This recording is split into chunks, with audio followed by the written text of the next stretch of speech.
Welcome back to the Forgotten Horror Podcast. And today we are doing something completely left field. We are out of our comfort zone. Well, I am. I'm completely out of the comfort zone. This might alienate some of our hardcore video nasty audience, but there is a message in this one which we're going to depict. Carlos, you want to tell everybody what this is, what we're doing? Yeah, so more horror movie memories. And while we like talking about the classics and kind of the unknown and kind of forgotten horror gems, it's time to go a little bit modern with this one, because this is episode 15 and we're going to be talking about the French directed movie by Coralie Farget. In this movie, starring Demi Moore, Dennis Quaid and Margaret Qualley. We are talking about the hit from 2024, the body horror movie, The Substance. Absolutely. Now this has got a multi. You can come at this from a multi-angle, can't you, Carlos? Because we'll talk about all the scenes and that. But I think first of all, this one's going to be interesting for me because it's not just a straightforward slasher. It's not a straightforward vampire. It's not a straightforward zombie. It's not a straightforward supernatural. This is something that's been sort of creeping in since, I'd say, the Human Centipede. It's like a body horror type thing. But it taps into our insecurities, this one. And this is a really good part. This is a really interesting subject because when us of a certain age, when we get into our 50s, we always look back and we always say, God, I wish I was back in my 20s, or I wish I was back in my 30s, or I wish I... And this taps into this one, doesn't it? This taps into this nicely. Yeah, before we get to the storyline or the synopsis of it, this movie is pretty relevant for its day and age, especially with social media, and everybody wants to kind of look their very best, and very, very relevant in kind of like the ups and downs of careers in Hollywood. So when this movie kind of got announced, I mean, it literally came out of nowhere, this movie. I think most movies sometimes, they kind of get presented at the Cannes Films Festival, and if people start talking about it, then obviously it goes out to the US, and obviously it kind of gets spread like kind of wildfire. That this movie, I mean, number one, Demi Moore does appear naked in one or two of the scenes, and it being a kind of a body horror movie, a little bit of an odd and risky sort of move in the career of Demi Moore, even though she hasn't really done a lot since the last 20 odd years. I watched the trailer of this at the cinema, and the trailer grabbed me because obviously Demi Moore actually in a movie that's getting a cinema release. So that got me very curious. And obviously the bits that they showed, I thought, oh, this looks really something different. So straight away, I kind of thought, well, this is something a little bit, I don't know what to expect from this movie. So anyone who's not seen this movie, it's kind of a movie you won't, what you expect is what you don't, is completely different as the movie goes on. Yeah. But yeah, interesting storyline because it's just so relevant in today's modern day world. For me, I mean, like I say, with the Hollywood, everybody wants to look good, the Instagram and, all these kind of social influencers out there that are trying to, say, take this, take that, you got to do this to look good. So this, I mean, yeah. So this one, I mean, you just tapped into that. I mean, now everybody lives online now. Everyone's on social media now. I mean, we've got YouTube, Instagram, we've got Snapchat, Facebook, all Threads. You got all these social interactions, which has alienated the real life for me. It's not real life. I mean, 30 years ago, we'd walk down the street and have to communicate with people and go out and see people. We didn't have any of this. So, and now what's happening with social media, it's morphing even into more. So you get filters where you can look 20 years younger, 10 years younger, and people are putting these profiles up where they're taking pictures of themselves and then they're just adding all these filters. So they look completely almost different. You know what I mean? I mean, if we were to do it, we'd have long hair and we'd have like all the teeth and we'd have no wrinkles and it'd all be looking like it did 30 years ago. But that, it's sort of the point of the plot, really, isn't it? It sort of taps in. So the story begins, and I like the opening scene, which is very, very Art Nouveau. An egg. Yeah. You see a very surgical, very hygienic. You see a very, I forgot the word. You just see a very sterile gloved hand with a syringe with this green substance, and they inject the egg yolk, and they pull it out, and then next thing it metamorphoses, and then 2 eggs come out, and it just comes on the substance, and I thought, okay, it's one of these arty type films, you know what I mean? Because I was like, what? I'd heard this, I'd not seen an advert of it or anything. I think it might have been you or somebody who knew said, "Oh, you saw the substance with Demi Moore and blah blah." And as soon as I hear the name Demi Moore, I'm instantly transported to Ghost and some of the early films and all the classics that she did. And I thought to myself, okay, it was like, it's a horror film. It's a horror film, Davey. I was like, really?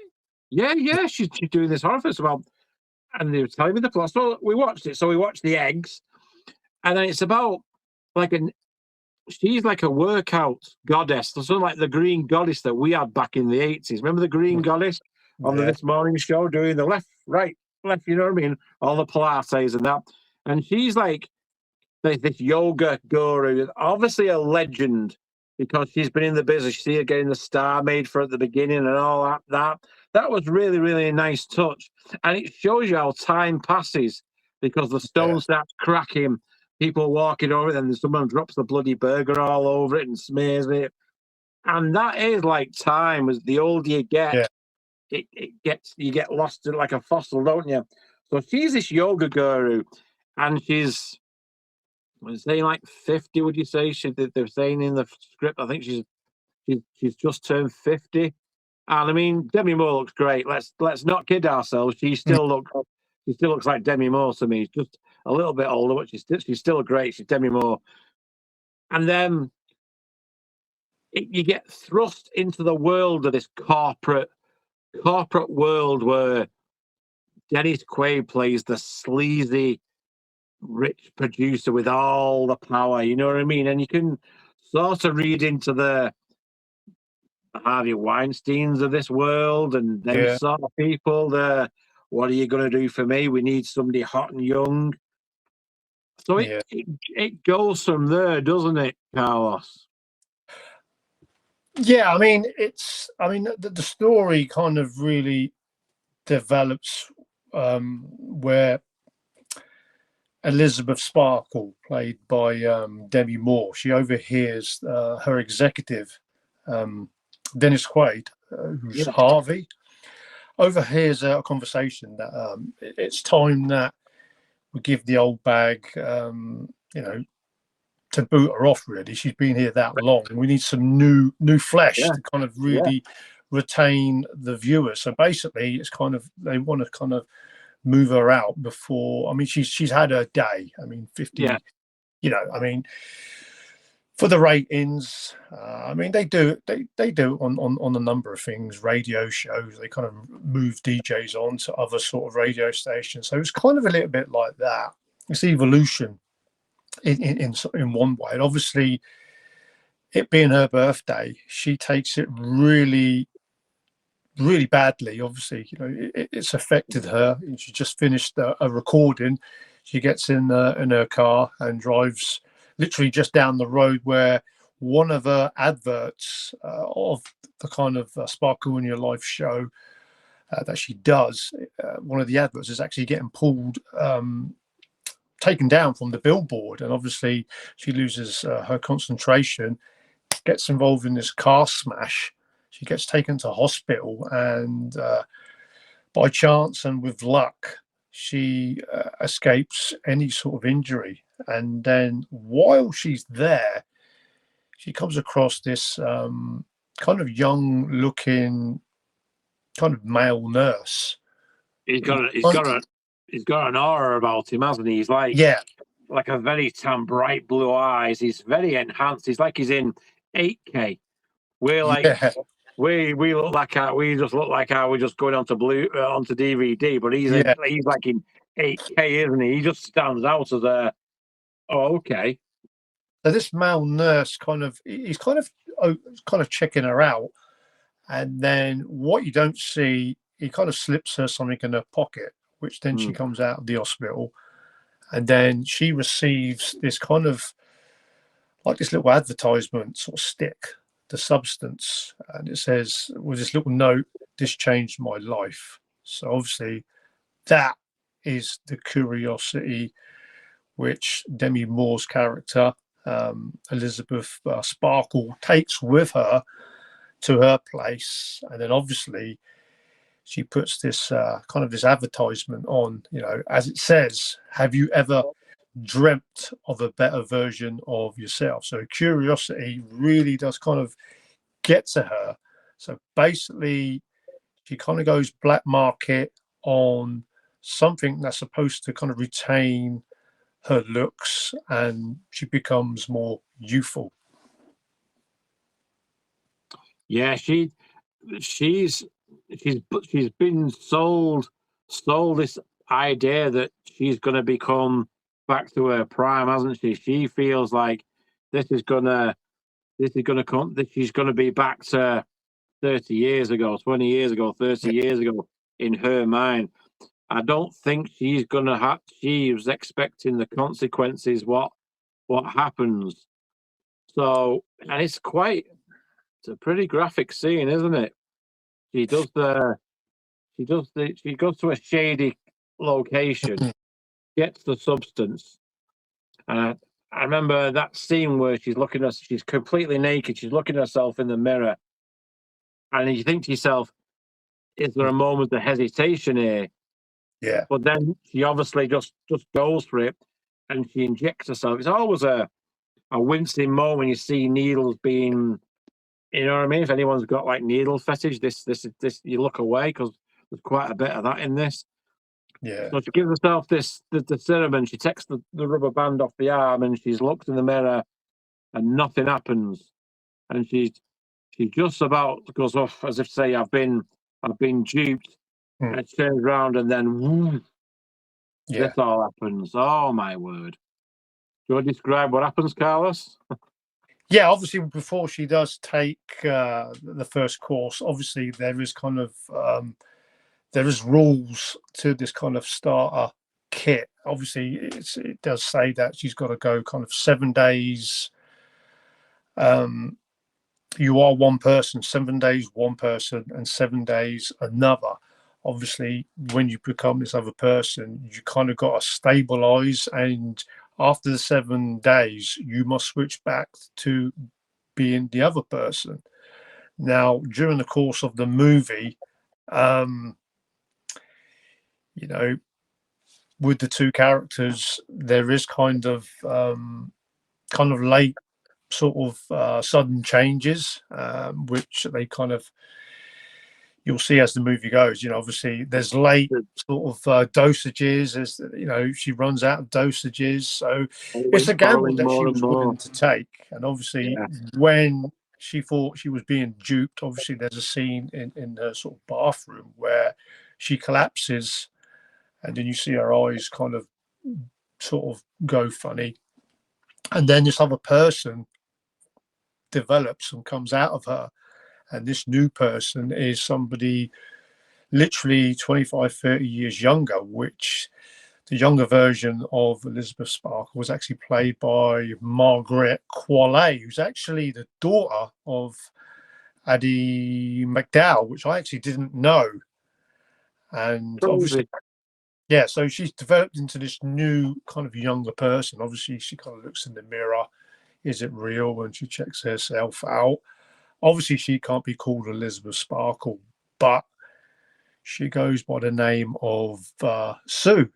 And then obviously with this kind of new advert for the yoga morning show, there's a casting for it. So she goes for that casting as Sue to try and kind of win over kind of the job and to impress Dennis Quaid, Harvey, who's this multi-million executive who's power hungry for ratings. So yeah. What did you think of Margaret Qualley? I mean, obviously, it had to be played by a younger actress, but I thought she was really, really good. And obviously, the younger version played by Margaret Qualley. I mean, I think she got a Golden Globe nomination for this role. I'd only ever seen her in Once Upon a Time in Hollywood, in Tarantino's movie. That's right.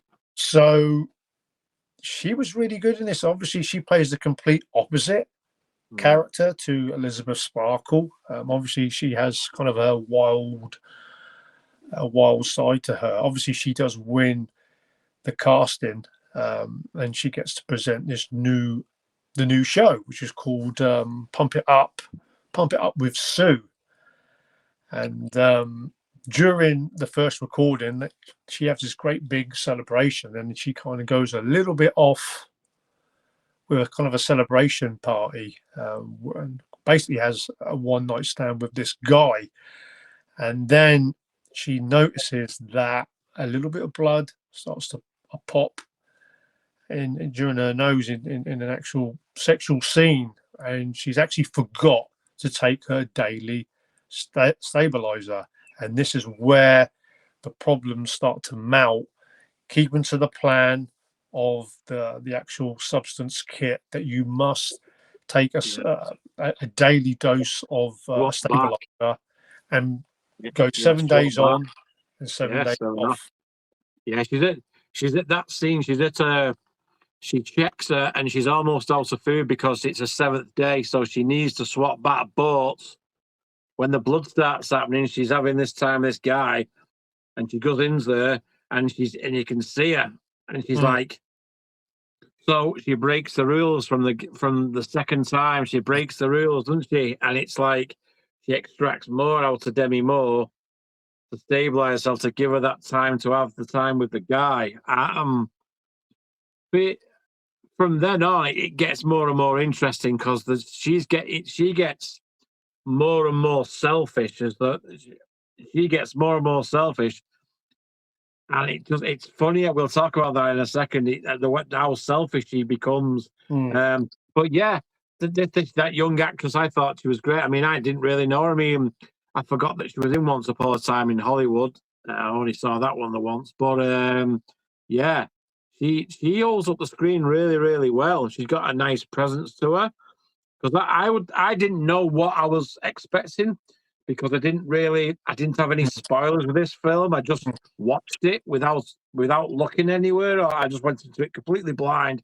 And when she came out of her back, it's quite a horrendous scene, really. And you just see the mirror, and it's all steamed up. And then when she wipes the mirror, and she looks at herself, and she's checking herself out. I thought, okay, I buy this. You know what I mean? She's not Demi Moore of 30 years ago. She's a different version of herself, a better version of herself. So I thought, all right, okay, I'm on board with this. So yeah, I think she holds the screen really, really well. She's a really excellent choice of cast. She's very strong. I mean, she's certainly got the body to do the workout video. I mean, we've got, what was it? Pump it up with Sue. Yeah, we could get one for you. Curl it up with Carlos. You know what I Yeah, mean? could do. Yeah. Curl it with Carlos. Yeah. I mean, But yeah, I think she suited. I mean, both of them actually suited the part. I mean, obviously oh Demi yeah, Moore. You could say Demi Moore in how well she looks. You could see it's more or less a parody of herself. So I mean, yes, that was absolutely. perfect.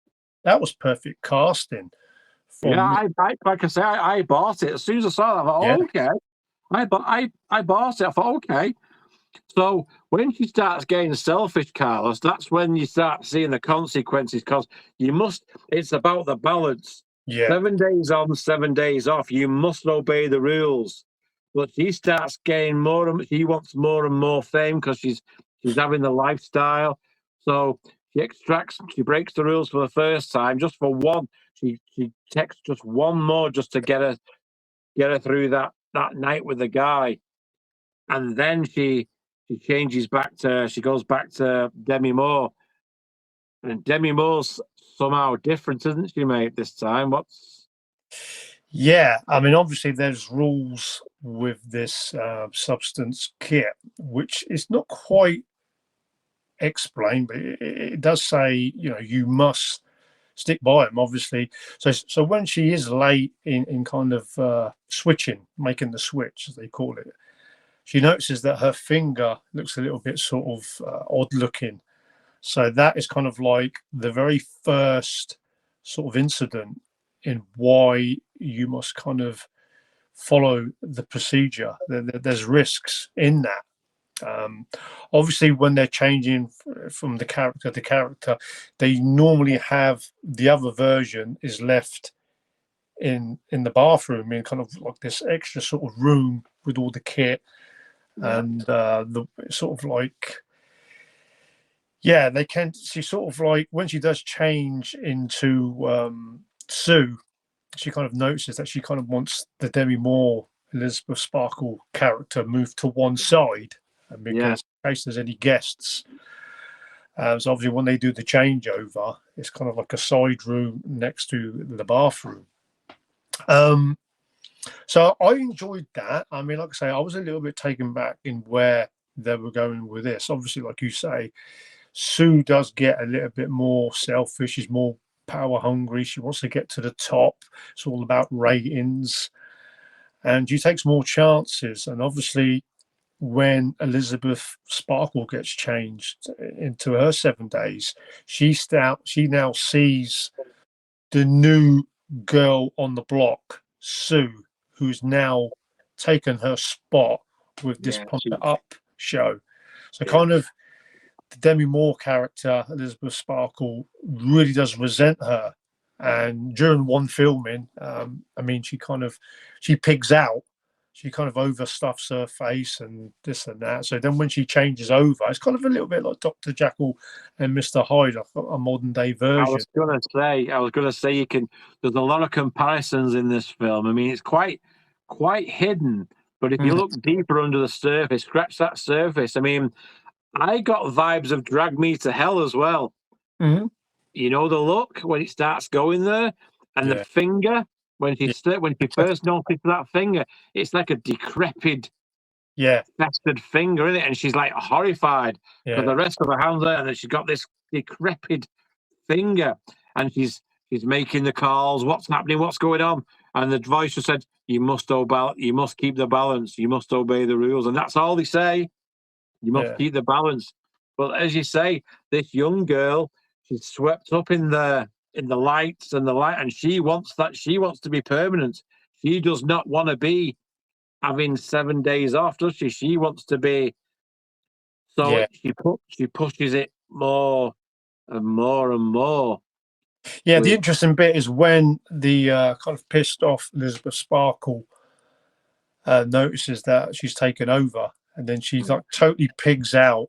And then when she changes over, there's a recording of a workout where one of her glute, one of the bones kind of pop out, and then they stop filming. And then obviously she goes into the toilets to check herself out, thinking it's just like a muscle or bone that's just popped, and then she pulls out this chicken bone, which the overstuffed Elizabeth Sparkle, played by Demi Moore, overate, and which was stuck in her body and system when she done the changeover. So Pulled it out, yeah, pulled it out of her belly button or something, doesn't she? yeah, that was a little Oh, bit.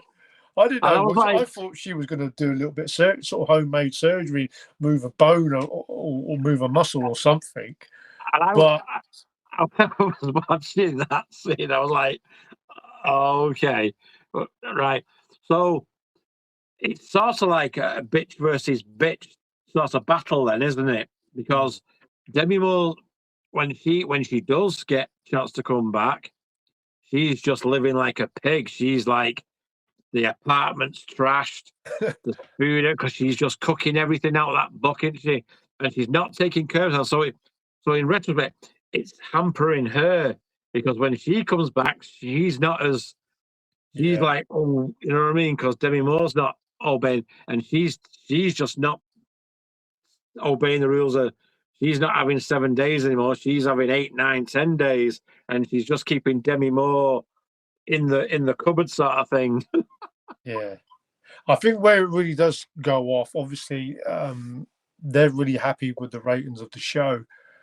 They bring in Sue, which she actually fears that she's actually going to get the chop, but not so. The ratings have been really, really good, and Dennis Quaid's character actually says, the ratings have gone right through the roof. The TV network is happy with what's going on, but we want to escalate you and put you on this kind of special New Year's Eve live showing, which is about 3 months away. So Yeah. with that, Sue now sort of thinks fame, fame, fame. She's on the front cover of the Vogue magazine. And then she literally goes on a 3 month sort of limit on just being Sue and not being Yeah. Elizabeth Sparkle. This is where the story kind of blows up. And obviously, you do get one scene where, obviously, when Elizabeth Sparkle does appear, like I say, she's aging, she's getting all lumps and bumps everywhere. They have this mass brawl, quite a brutal fight actually in her place. Yeah, I mean, it got to the point where the pair of them do meet, Yeah, which I didn't think that was going to be possible, but yeah, me too. because the balance has gone now, there's no balance. I mean, she's like they just resent each other, and Demi Yeah, Moore at one point tries to terminate the yeah, program, doesn't she? She tries to turn it, but then for some reason she's after the finger. I think she tries to terminate it and say, because they said you can stop it any time because it's you. You're yeah, the host. Without you, she doesn't exist. If you wanted to end it, you can end it any time. But she can't get, you know what I mean? She's psychologically messed up. So then it gets to this point where Demi Moore's like got crow's legs and she's like looking like a hunchback and she's looking, her eyes gone. And it reminds me of the hag from Drag Me to Hell. She's looking more like that. And this Sue one, she's like, and then they have this meeting, don't they, in the living room, and they just sort of like go for each other. And like you say, it's a pretty brutal brawl, yeah, isn't it? yeah, And yeah. I mean, that was quite horrific. I mean, obviously, no spoilers and who comes out on top, but the way that gets dealt with, some of the blows that get taken. I mean, that was quite horrific to see that. I, Uh, I that reminded me of something else of a Casino or Goodfellas movie. mm, You know, yeah, the violence in that, it was very much realistic violence. And you think to yourself, Christ, when's it going to stop? Because they mm. keep going and going. And it's like, oh, okay. There's a time to stop, but no, Yeah. I no. mean, when Elizabeth Sparkle, played by Demi Moore, is going to get that termination kit, she, by chance, when she orders another supply, she goes in kind of like this local cafe, and she bumps into what is seen as the male nurse, as we saw in one of the early scenes, Yeah. but an older version. She only works it out because of a certain marking that he's got on his arm.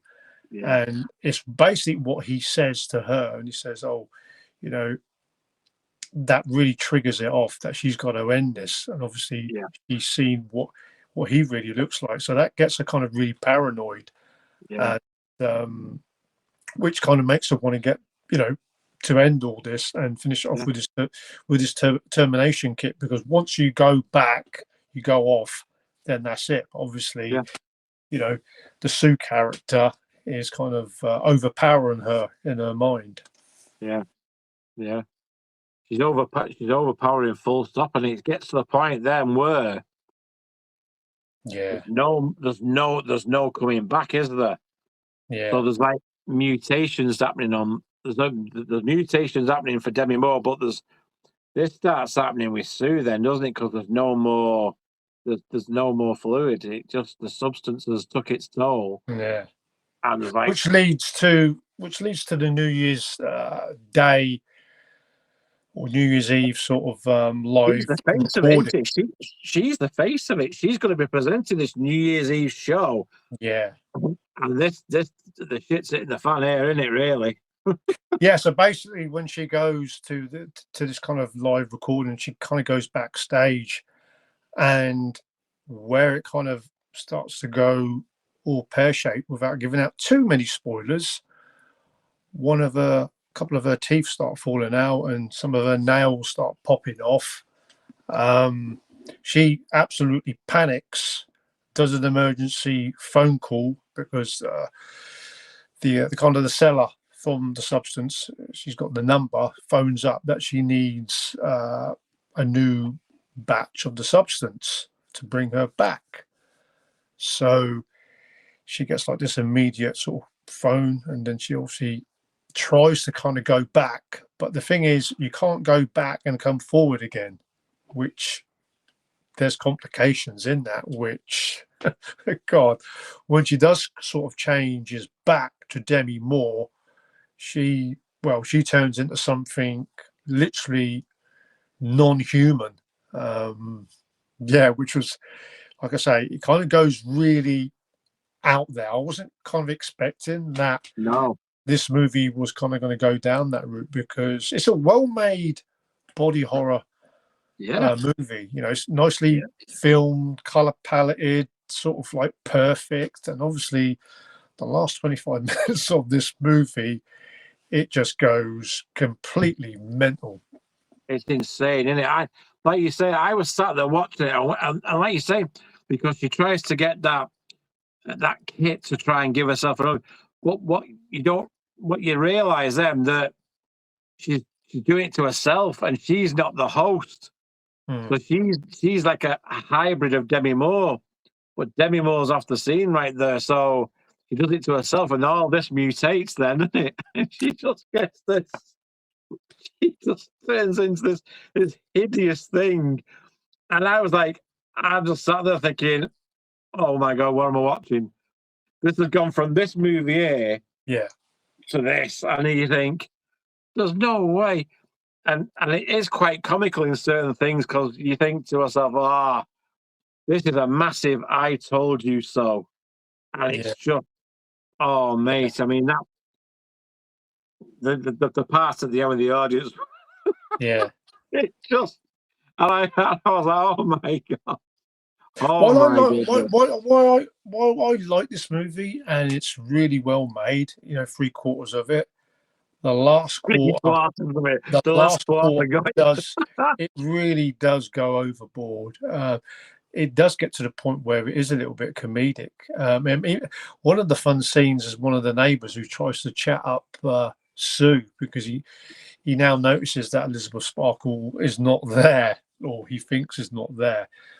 And one of the neighbours tries to chat up Sue.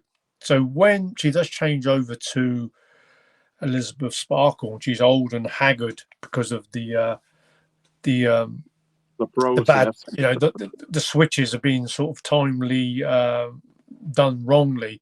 She's got all this kind of coats and scarves and hats, kind of like trying to sort of stay hidden.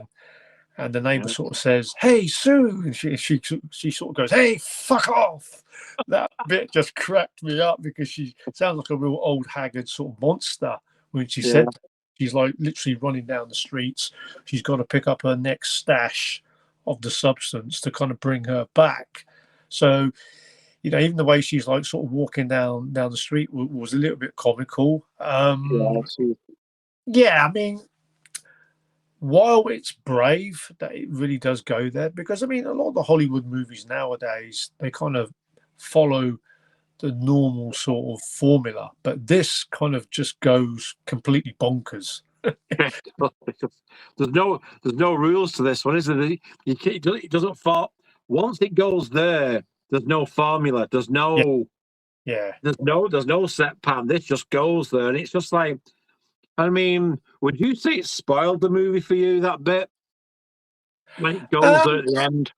I mean, for the goreheads who love sort of like body horror, I think they'd love the way the movie ended. Yeah, we'll appreciate that. I mean, if people are a little bit sort of picky and choosy in how movies are, I like the way it went, but I think it just went a little bit too overboard. I mean, obviously, the bit where the way that the audience suffers, which I'm not trying to give out too many spoilers, the way that the audience suffers at that New Year's sort of Eve sort of recording. I mean, the faces of the audience, that's enough to tell you. I mean, Dennis Quaid's face is just in absolute shock. Like, what the hell is this? What is going on? I mean, at one stage, it reminded me of a scene out of The Elephant Man. Yeah, absolutely, yeah. So I know, wow. I don't really want to go too deep into it. I mean, obviously, I mean, some people might say there's a bit of the Blob in this. Demi Moore's sort of look towards the end of the movie. Like I say, I was quite surprised that Demi Moore was in a movie like this. I mean, we've got to remember, I mean, Demi Moore in the 80s was always in these kind of sort of Brat Pack movies like St. Elmo's Fire. Then in the 1990s, she became at one time one of the highest paid actresses, in the 90s, the money that she could command. I mean, she was Ghost, Indecent Proposal, For a Few Good Men. So she was getting more paid than some of the top male actors, and obviously, She really commanded the screen, didn't she, in the 80s and 90s? I mean, she's had her comeback roles in movies like Striptease and G.I. Jane, and obviously since the 2000s, she hasn't really done a lot. But you could say this movie is kind of like her comeback movie. I mean, she's still. I mean, I think this is 2024, so she would have been. I think she's 63, so she would have been 61 when she done this movie. Still looking remarkable. And that's what I mean, because in the film she's portraying a 50-year-old. She's just turned 50, so and you believe that. Yeah. You believed it. She's 50. You believe, and I was like, okay. You know what I mean? So I bought that. So it was totally buyable. You know what I mean? So the bits at the end, I mean, me being a horror fan, I had a great laugh with it. I thought, oh God, it's gone. It reminded me you were talking about the films that you could see bits out of, bits of inspirations from. You could see like The Elephant Man I saw, Drag Me to Hell. I also saw bits of Human Centipede in there, but I also saw the Manitou. I don't know whether you've seen that one, the Manitou, where a woman, she actually gets. It's like she's cursed by an ancient medieval evil medicine man, and he grows out of her shoulder. Oh right, okay. And that reminded me of it. I mean, that's the Manitou. That's one that I'd say you should check out. That's another classic. I've heard of that one. Yeah. There was so many inspirations when I saw it. And it's only when you take a step back, Cos, and look at this film and go, I can see Elephant Man, I can see The Blob, Yeah. I can see Human Centipede. I can see Jekyll and Hyde. I can see Beauty and the Beast. I can see all these things coming in, and it's done, shot really Yeah. stylistically in like a 2025, 2024 production. It's like right there. I mean, parts of it reminds me of the 80s, the workout Yeah. classes and all that. It's Mm. all one of the 90s MTV videos that you'd see, you know what I mean? Yeah. You'd see like the workout videos with the hot women and that. It all Yeah. ties in. There's so many inspirations coming into this film. And I Even that thought, corridor, they made it kind of look like a Jane Fonda. Do you remember Jane Fonda in the 80s was selling all these videotapes of her workouts? yeah, It yeah. had like the old photos of Elizabeth But did you Sparkle. but did you notice when Stewart took over that all the posts had gone and it was just blank? Now that was Yeah. the Shining. That was the Shining for sure. Yeah, The with way the it was carpet. shot, Yeah. that was that was the Shining for sure. And I thought, oh, okay, a Yeah. bit of Stanley Kubrick coming in here as well. So this film, I mean, to round it up, I think, Carlos, I think it preys on insecurities of women, which is a very real thing, and in this ever pressuring world on the women to look younger, better, and because it's such a selfish world right now where women do get the harsh amount of stick. If me and you put weight on, we put weight on. But if a woman Yeah. puts weight on, there's always someone saying, "Oh, well, you're fat now," or "You're this," or "Well, you used to look like that." And you can certainly see why people buy into this sort of Mhm. filters and Botox and fillers and all that. And it's just because of harsh critics to people. I Yeah. mean, and half the people slagging people off are no oil paintings. The people Yeah. turn each other. It was preying on the negativity of social media, I think. You know what I mean? I mean, Yeah. I mean, sure. there was lots of messages in this movie. I Oh mean, God, yeah. You can look as deep into this as the ocean, really. And I certainly did. I thought, okay, for this podcast to make it, I thought for a bit, we could talk about all, and we could ruin the plot, but me and you wanted to just talk a bit more deeper into this, were the inspirations and what I took from it. As a dad of a teenage, gonna go 20-year-old girl, seeing all these fillers and filters and all this thing that changes you, you see it and you think, oh God, you know, back in our day, there's none of this. I mean, you made the most of what you got, and that was sort of it. You know what I mean? Yes, we can yeah. go down the workout route and get ourselves fit and do all that. And that's really the right way to do it, I think, Carlos. I mean, I've got nothing against people who want to make themselves look nice and they do a little bit of blood. That's up to them. Yeah. As long as they're doing it for themselves and not for other people. Mm. As long as they're not people pleasing. For Yeah. oh, I've got to fit in with that ideology. No, you just be yourself, and that's the message I think for this one. Be happy Yeah, with absolutely. yourself. Yeah, there's some powerful messages in this one. I mean, Yeah. yeah, I mean, it's just not just a normal run of the mill body horror movie. I mean, I was quite taken back by that, and one of the key moments as well, Demi Moore, early 60s, revealing herself. I mean, I Oh was yeah. thinking, when I saw that scene, I was thinking, God, this is one of the highest paid actresses. Has she got to go down this route just to get Mhm. noticed in the movie? But there's a reason for Yeah. some of her naked scenes. Obviously, Margaret Qualley, obviously she's a lot younger. Yeah. I know that's quite a vocal point Yeah. when this movie came out. Why did Demi Moore sort of have to go naked? But it's within reason with certain scenes of obviously her switching, and you kind of get that. It's for a reason. I mean, the director actually told her that this was going to be a key moment, very key moments in the movie when they're doing the switches. Yeah. Yeah. I mean, Hmm.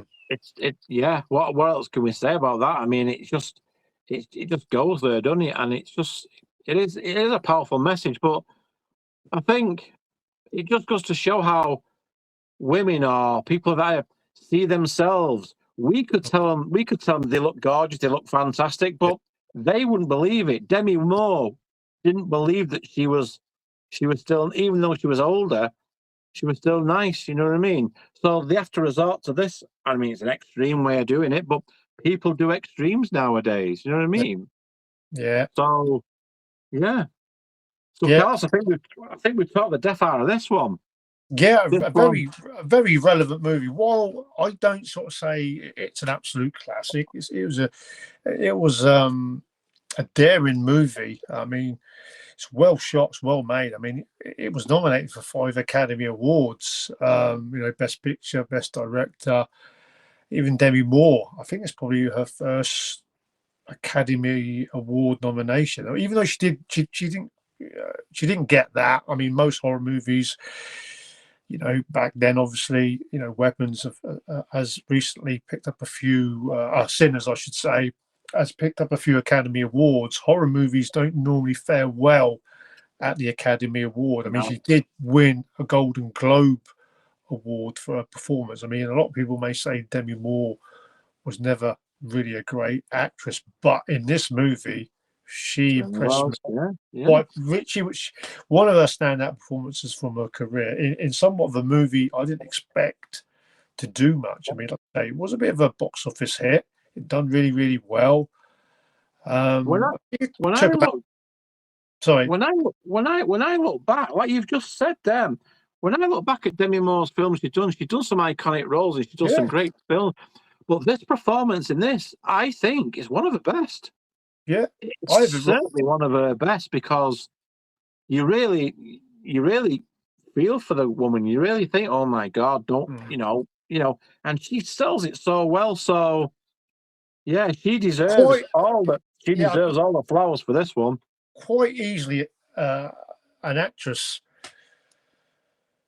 a kind of sort of an iconic female actress with a great body like Demi Moore. She's always been sort of in the limelight. Could have quite easily have turned down this role for who she is. Obviously, probably one of the main factors in her taking this role is that she's not really done a whole lot. Mm. As in success.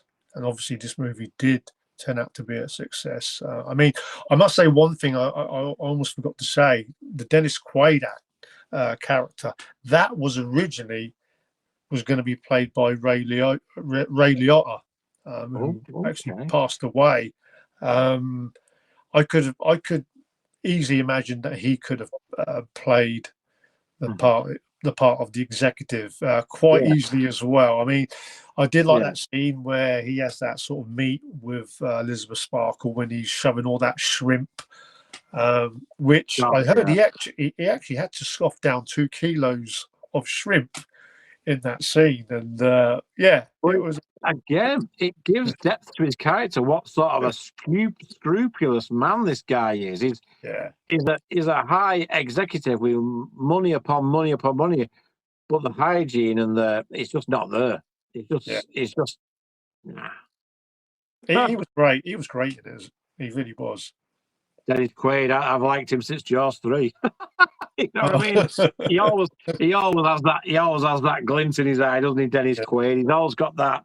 He's a stellar actor, Dennis Quaid, and he doesn't get enough props, but he's done some good roles. Yeah. I mean, like I say, he had his 80s and 90s period. Obviously, he started off as in the 80s. He was kind of like a male lead. 90s, he was kind of more supporting roles, and obviously the 2000s, he hadn't done really a lot. But it's good to see him. This is kind of like a comeback role for him, and also the actress who played Sue, Margaret Qualley. I Yeah, could see big things coming from her. So yeah, all round it, like I say, it was a very good movie. I won't say it was like one of the greatest horror movies I've ever seen, I but think it was needed, though. I think it was yeah, needed because of the message. Because of the message. yeah, If you look past the silliness and the gore and the message is there, like we've discussed. You know what I mean? It is needed. So yeah, I've enjoyed this one, mate. I've really enjoyed this one speaking of because it's got messages, you must remember, you are the one. remember which is one of the messages in the movie that is quoted many, many, many times. So remember, you are the one, or we should say, we are the one. The horror movies Yeah. memories podcast. Yeah. I think me and Carlos now need to go and swap back to our younger selves now, because we're on day 7, aren't we? And we're running out of, Yeah, there's bits of blood absolutely. coming out of our ears. Anyway, Carlos, are you going to tell the audience what we've got coming next as you do? Oh yeah, so episode 16, we'll kind of go back to again another classic. We'll go back to kind of like the 70s. Well, yeah, we'll go back to the 1970s, a late 1970s supernatural horror movie with a great cast, which was a box office hit, based on a true story and a novel. So that's going to be coming in episode 16, and Yeah, also the movie did sort of start up a franchise of, I think, 20 odd sequels. So, guys, if you know what the movie is from the late 1970s, put your answer down. Yeah, let us know. I'm sure there'll be a few people guessing with that one now. Anyway, Carlos, I think that is it for us. As always, this has been a great episode. So, yeah. Take us out of here, Carlos. Till the next episode, for more horror movie memories, remember.